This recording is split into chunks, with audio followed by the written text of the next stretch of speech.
Kita lihat bersama baru saja koalisi perubahan. Ada tadi PKS, kemudian Demokrat dan juga Nasdem bersama dengan bakal calon presiden 2024 Anies Baswedan menggelar pertemuan dan membicarakan strategi serta upaya ke depan. Ya, pemirsa, kita ke informasi yang masih berkaitan dengan Capresan Andro, calon presiden 2024 dari Koalisi Perubahan Anies Baswedan belum mengumumkan pemirsa nama calon wakil presiden yang akan mendampinginya. Anies menegaskan Koalisi Perubahan fokus pada prosesnya, bukan hanya sekedar retorika. Pembahasan mengenai calon wakil presiden. Tim juga mulai membahas dan nanti ini prosesnya masih berjalan.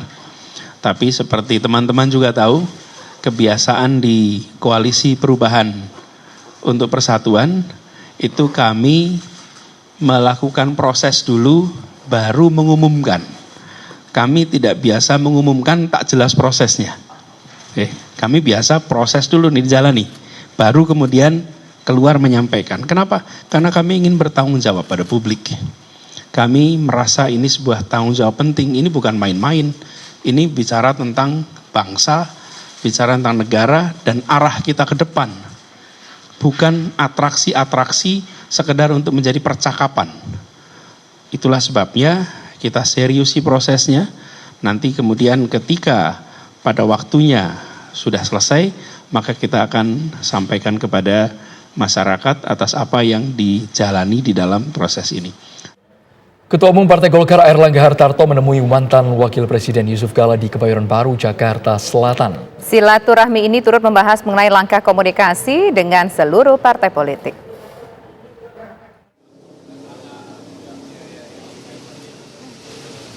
Ketua Umum Partai Golkar Airlangga Hartarto menemui Wakil Presiden ke-10 dan 12 Yusuf Kala di kediamannya Kebayoran Baru, Jakarta Selatan.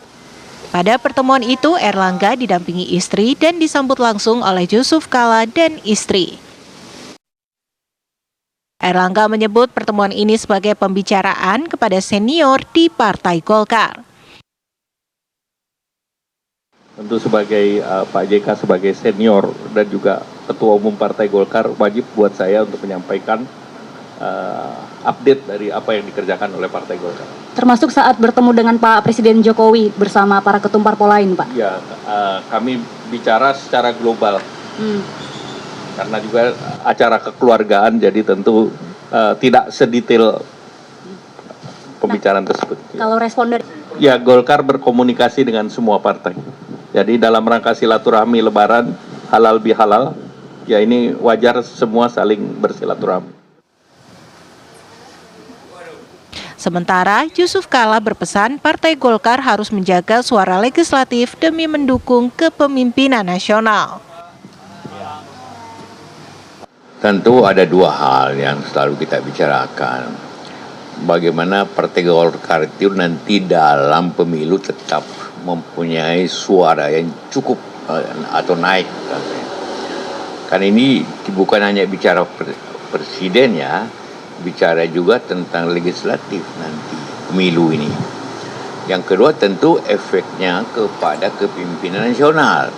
Tentu juga Golkar sebagai partai yang mempunyai pengalaman dalam kepemimpinan nasional juga mempunyai andil yang cukup besar. Ya, terima kasih ini Anda menunggu. Silaturahmi ini juga turut membahas langkah komunikasi dengan seluruh partai politik. Antara Ketua Umum Golkar. Dari Jakarta, Reihana Meizia, Mulia Rahman, TV One mengabarkan.